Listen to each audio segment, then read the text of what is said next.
Hello guys, so today we are going to show that the motion of a simple pendulum is SHM, that is simple harmonic motion.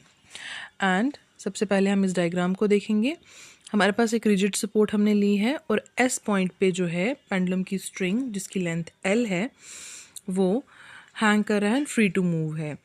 और M is the mass of the Bob जो point A पे है, ए और ओ के बीच में जो oscillate कर रहा है। ओ इसकी मीन पोजीशन है, ए इसकी एक्सट्रीम पोजीशन है। सो नाउ ओ से ए तक इसकी मैक्सिमम डिस्प्लेसमेंट हमने लीनियर एक्स लेट कर ली है एंड थीटा एंगुलर डिस्प्लेसमेंट है।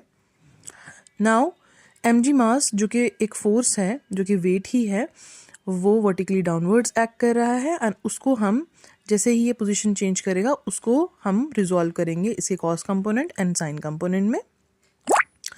Now as this is theta and this will be the cos and this will be the sine component.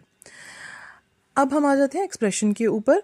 So whenever you prove any of the common examples जहाँ पे simple harmonic motion हो रहा हो, हमें पता है हमें at end ये प्रूव करना होता है कि acceleration is directly proportional to negative of displacement. सो वही हम प्रूव करने वाले हैं। एंड इस केस में हम जो है सबसे पहले फोर्स की इक्वेशन लेंगे और वो फोर्स आपकी आ रही है ये रिस्टोरिंग फोर्स जो बैकवर्ड फोर्स है वो कौन प्रोवाइड कर रहा है इस केस में, एम जी साइन थीटा। जैसा कि आगे की तरफ बॉब ऑसिलेट करेगा टू एंड फ्रो मोशन के लिए तो restoring force will be in the backward direction and this F is given by minus M G sine theta.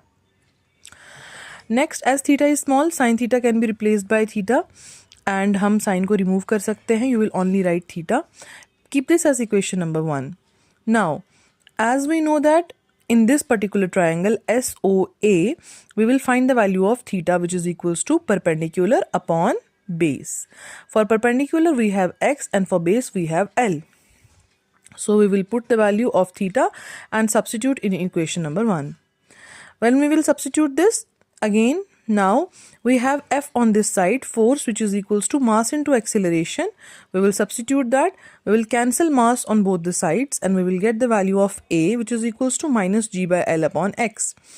Here G upon L, both of these are constants and this is K in this case we can call it as, and hence when we will place a proportionality sign here in place of this G by L we will get the equation A which is equals to minus X. Next, for time period what we need to do, we have to put the formula for t which is equals to 2 pi by omega and omega की value in this case we have g by l omega square and omega के लिए under root of g by l. We will substitute that, reciprocate it. This is the final expression for the time period of the